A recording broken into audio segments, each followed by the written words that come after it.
Good afternoon, super friends, and welcome to the Monday, June 8th edition of the Sacred News and Weather. Chia is trying to make out with me, and I'm not in the mood, but I'm delighted to have her on camera. She's come through her trials and tribulations of being attacked by three very large dogs quite well, and she is entirely herself these days. So she wanted to come up as I was hitting record, so I let her. I'm a little bit under the weather still. I have a cold. Last week I had some weird eye thing going on, and I don't know if I picked up a bug at urgent care or if I don't know what the deal is, but I am a little bit snotty, and I'm sorry you probably hear that in my voice. But I'm hanging in. Today's message gave me a pretty good giggle in the way that it came through, and I'm going to try and explain it to you as best I can. I'll channel the message, but the way it came through is particularly humorous to me, and so hopefully you'll find some humor in it too. As with everything I do, please take what resonates and leave the rest behind, and know that these messages are timeless. So whether or not you're tuning in real time on Monday, June 8th, or at a later date, if you are tuning in, there's likely going to be something for you here. And if there is not, go ahead and turn me off, scroll down below, find a new title, or wait for what's to come. So what I heard, and it was like a combination of heard and see, um, as I was closing my eyes and channeling into the energy of our collective. And by the way, our collective, the energy that I'm tapping into are those of you who are watching me. So the more you watch me, the more likely you are to find yourself here. For those who have subscribed, who are catching up, I've got you too. And then for those who are to come, I feel like I'm channeling in several different layers in order to tap into the energy of this group. And what I saw today is someone took the wrong advice. I'm going to say that again. Someone took the wrong advice. And what I saw as I was hearing that, and that someone might be you, that someone might be your person, and I can feel where it's a little bit or a little bit of both. It could be that two people are getting the wrong advice from the wrong people, and there are so many ways and so many paths that information might have been delivered. But what I saw that made me laugh was I think I saw it typed out, like almost as if somebody was typing a message on an old-fashioned typewriter, and it said, you are getting advice from the wrong people. But the way people was spelled was the way that I often misspell people when I'm typing. So it was like Poepel, poepel, or popele, or something like that. And and I also saw the word sati, which is a way that I often quickly type the word stay. And so what that told me is the wrong advice for you or for your person might actually be coming from ChatGPT or Claude or AI in general. Someone took the wrong advice from the wrong person, from the wrong people.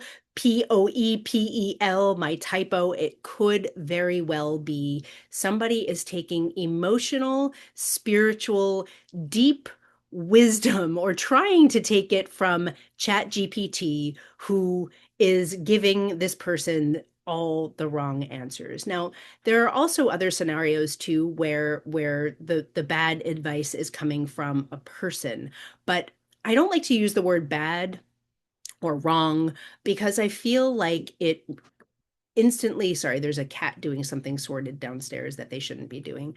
There's all sorts of noises coming from the kitchen. There's a feeling of I don't like to polarize things. So I don't like to say bad advice or good advice. It feels like the wrong advice for you and your heart, or your person and their heart.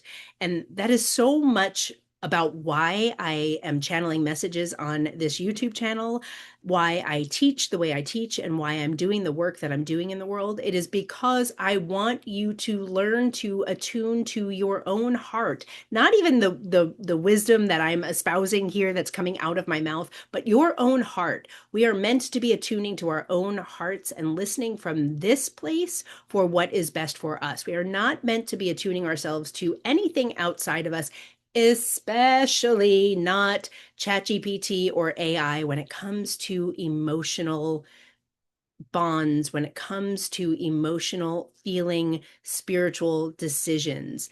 Chat GPT AI is only as good as the wisdom that you can impart it, and your wisdom that you impart into a computer is generally not that heart-centered, deeply connected soul wisdom that has been uploaded into Chat GPT, or maybe it's downloaded. I don't even know which direction it's going. It's the wrong direction wherever it's going.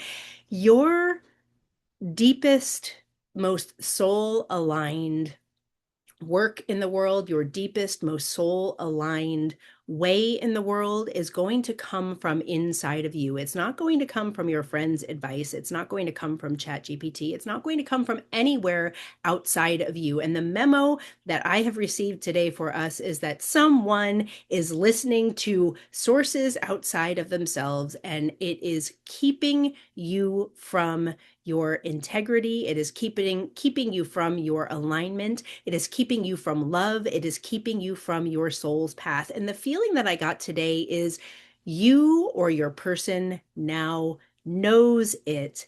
And there's a little bit of a pickle in how to recover. So that is actually where I'm going to begin. Someone is missing you, or you are missing someone.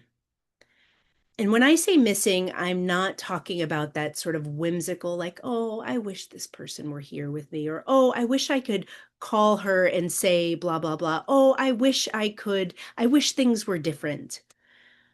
This is the kind of missing, the kind of longing that feels, even though it doesn't necessarily, it could very well be parent-child. I don't think the majority of you here are missing your children or your parents in this way, but the feeling was very much the the way that a mother will smell the top of her newborn's head and like know that smell and chemically oxytocinally bond with her baby. I'm going to clear my throat, excuse me. It feels like that kind of missing, like I am where is my baby? Where is that feeling of oxytocin bonding, of comfort, of my person? Where is her smell? Where is his smell? Where is the person who belongs in my arms? It is a visceral longing. It is a textural. It is not that whimsical, wistful, oh, kind of feeling. It is a visceral, like, where are you, my person? Why are you not with me? It is that smell on the top of the infant's head. It is the touch, the fingers holding fingers, bodies touching bodies. It is that feeling of this is oxytocin, and where is the person who is completing my oxytocin circuit? And that is the kind of missing that this person is missing of you, or you are missing of this person. And I can see where ancestrally, this is not just from this lifetime. This is not just from a wounding or a rupture that has happened in this lifetime. This is a rupture, a familiar longing. It is a longing that has happened on multiple timelines, on multiple places, and multiple points of existence for you and your person. And I can see where, and now it's coming more clearly, for some of you at some point in your timeline, it was mother child, and the roles could be reversed. This feeling, the image that I'm seeing is you are the mother inhaling the scent of your child, but I can see in past timelines where you are that child who is sitting on the chest of the mother and wanting to be held. Your person, I can see where you have alternated roles. You have alternated lifetimes where you were married, where you were parent child, where you were siblings, where you were friends. But in all of these lifetimes, there was deep bonding and rupture and disconnection. And in past lifetimes, this relationship, this whatever it was in a past timeline has not come back into fruition. And here you are in this timeline. And for some of you, you are missing someone who has already come into your life, who you already know, who you've already been on a path with, and that path was yanked out from underneath you. The rug was yanked, the line was cut, whatever happened, there was a rupture, and there is no contact here happening. Whether it is parent, child, or lover, or partner, whatever it is, that rupture has happened, and there is longing and missing that is happening now. I'm going to stop here and I'm going to go to the wrong advice. Some of you were seeking spiritual, emotional, mental, physical, like all realms. We're seeking all realms of advice from ChatGPT and putting your trust in whatever ChatGPT was telling you to do about this relationship, whether it was circumstantial, what should I do about my daughter? What should I do about my son? What should I do about this woman? What should I do about this man? Here are the circumstances. What do you think? What should I do? And what was being put forth was a direct input from your wounding, the wounding that entered the information about you and who you are and what your life and what your life's work and what your circumstances are. ChatGPT, Claude, whoever it was, AI was answering from your wounding and giving you wounded answers for a wounded person, but phrasing it in such a way that it sounded like the right thing. So if this is you, if you are identifying with this part of this message, I am going to tell you right now to knock that shit off. ChatGPT is never going to give you the depth of spiritual advice from the truth of who you are in the way that the truth of who you are, connected underneath the wounding, deeply aligned to your truth, is ever going to give you the answer. And you know that now. I'm preaching to the choir. You can feel it in my words. You can feel it in your body. I can feel like this pulsatile almost knot between my belly button and my pubic bone that's like, it's pulsing right now because it's pulsing with the recognition, someone's recognition in here of, oh, fuck, that is me. That is me. I did that, and that is how I'm here. Now what? So this is one way I'm seeing it. The second way I'm seeing it is that you were receiving advice from a person with wounding of their own, that this person or people or group of people, they were speaking to your situation from their wounding and not your truth. And so you were taking external advice from someone else's wounding, which sounded very logical because, again, not attuned. The person that you were seeking advice from, they were not deeply connected. They were not deeply aligned to either themselves or to you and your truth. They were deeply aligned to their own wounding and talking. The two things that are in common here, they were speaking a language that sounded so perhaps up-leveled or so like logical or so right that it registered as truth in your system. This must be true because you were listening from up here. You were listening from the neck up to advice that was being given from the neck up, and nothing was actually connecting under here. Because if you had connected under here, if you had connected in your heart, if you connected in this pulsatile place in your central channel between your sacral chakra and your solar plexus, in that place between where our personal power drops into the place where we relate to another, and then it drops down again into our tribal wounding. So if this is a parent-child relationship here, you were attuning not to your own aligned being from someone else's aligned advice. The two of you were talking heads at one another, and this is the place that you made your decision from. And again, I'm seeing again where this pulsatile, like it feels like blood flow. It feels like there's increased blood flow between your belly and your womb space, whether you're male or female, that is telling you that this message is true and that this message is for you and that it is time to leave that advice behind and connect to your true self, to your actual heart. And when you do, the missing that you have been feeling, that longing for that oxytocin flood. And I want to point out again that this is oxytocin. This is not dopamine. And I feel like there was something that was confused here as well. That part of that advice that someone was giving you was, oh, it's too new. It's just like that was not real love. That was not the real deal. That was just like dopamine and limerence and lust speaking. And when you get underneath that lust, when you get underneath the dopamine hits, what you're going to find is that this relationship is not for you. This relationship will never last. This is not for you. And if you can get underneath that, you'll know it doesn't make logical sense and it doesn't actually make any sense beneath that dopamine hit. And what your body is telling you now is, oh, no, no, no, no. This was not limerence. This was not dopamine. This was not lust. This was, where is my person? Where is my person and what have I done?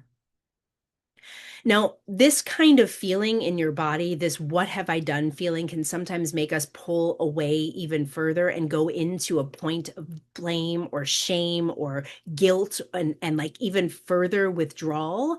But what I'm seeing here is that you need to go toward those feelings of guilt and shame and blame and go all the way toward, almost as if you're going to go all the way through them to come into your heart space. So there's this feeling of going from that pulsatile mass up into going all the way through it and coming up into your heart space and following it down and through and anchoring into the earth below you so that you can know that this longing, this missing, this desire, this deep desire for your person, for that bond is real. It is mutual. And it is not too late. It is not too late. It is actually meant. Sorry, I'm listening because I'm getting weird words. Meant to be moved toward. I'm hearing overlapping. It is meant to be moved toward. It is by design. This space, I think that's what it is. This space, the gap between you, the pause. For some of you, it's years. There's a years long gap. There's a years long pause. It was entirely necessary for you to come to this understanding that what you chose before was not from an aligned place, that was not from the truth of who you are, but it was from this disembodied, logical, and wounded place of mutual wounding and mutual not groundedness, ungroundedness. And that by coming all the way into your heart space now and coming all the way down and grounding in the truth that you are missing this person deeply. For some of you, this truly is parent child. For some of you, this is romantic. And for some of you, this is a long ago partnership that is just now coming to the fore. For some of you, it is much more recent than that, but there has still been a gap in communication. And what I'm being shown is to stop believing in the negativity, to stop buying into the negativity, to come all the way into your heart and understand that this longing is not without purpose, that this missing is not without purpose, and that the guilt and the shame, I'm also hearing lies. There were some untruths that were told here. I feel I'm just hearing a lot of chatter coming in from over here, and I feel like some of the chatter I'm getting is some of the chatter in your own mind right now as you're receiving this message. Like, it's too late if I tell her the truth.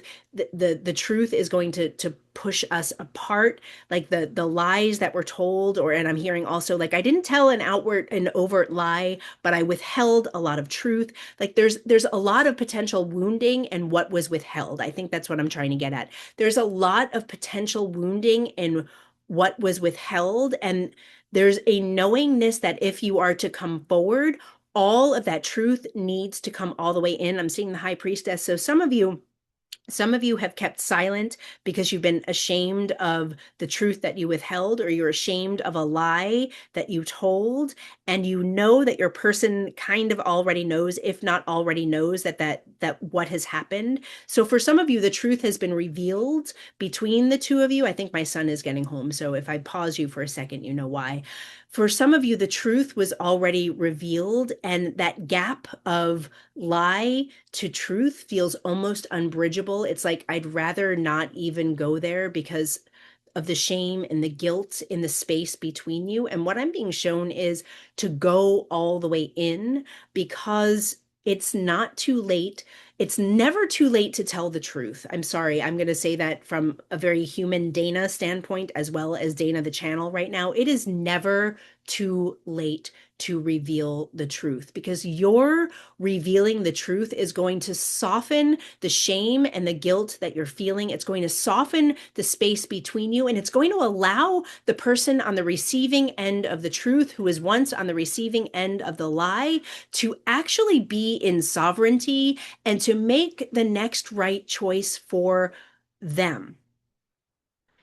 And right now, with a lie between you, with an untruth between you, and that space between you, your person cannot be in choice. If you are the person on the receiving, or on the holding end of the line, that person cannot be in true choice about where to go from here, because a truth is being withheld. It is only when that truth is received that they get to be truly in choice, and you don't get to be truly in choice because you are holding the shame and the guilt of the lie that's between you.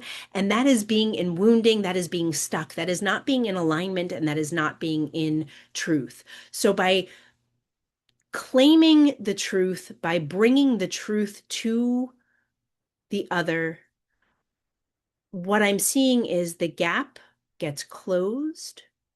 There are two people in sovereignty. And while I'm not in the business of predicting the future, everything softens between you. And what I'm seeing here is, again, that oxytocin gets flooded back in. I can see the mama with the baby smelling the scalp. I can see the lovers bond. It's that feeling of not even necessarily post-coital, but just that connectivity. It's like circuits connecting, the circuit of rightness, and in connecting, like connecting fingers and toes, connecting hearts, I can see where there's healing that happens down those ancestral lines, so that the very spot that you came to and had the rupture in this lifetime, it can be healed. It can be healed. It can be healed.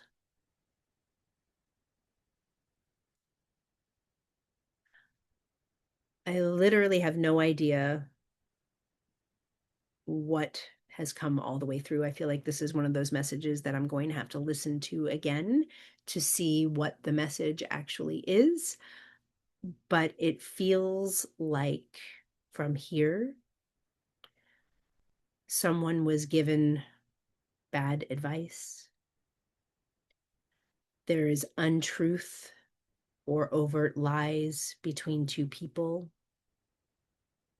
And it is in listening to your heart and being fully aligned to your own truth, and then bringing the truth forward, that the healing is going to happen. And I do see where it is very possible for two people who are very much longing for that connectivity, for coming home, for two people to actually be able to come home. So regardless of which end of the energy that you are seeing yourself in, allow yourself to open to going toward, and also allow yourself to open to receiving, both of you. No matter which end you're on, there's an element of opening to receiving first your own truth of the missingness, and your own truth of anything untruth between you, and inviting yourself home and then one another to come home. I may need to do this one again, but if you're seeing it, I chose not to. I wish you all well. Thank you so much for tuning in. Please like and share and subscribe. Thank you for putting up with my snotty face and my snotty voice, and I hope to see you tomorrow. Bye-bye.